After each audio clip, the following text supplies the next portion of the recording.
જામનગર શહેરમાં મહાનગરપાલિકાની ટીમ પર ઘાસ વિક્રેતા દ્વારા હુમલો કરવામાં આવ્યો છે। ત્યારે આ ઘટના દરમિયાન થોડીવાર માટે રોડ પર બંધ કરવામાં આવ્યો હતો।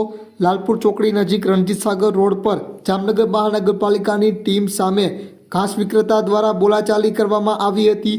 ત્યારબાદ રોડ પર બંધ કરવામાં આવતા સ્થાનિક પોલીસને બોલાવવામાં આવી હતી।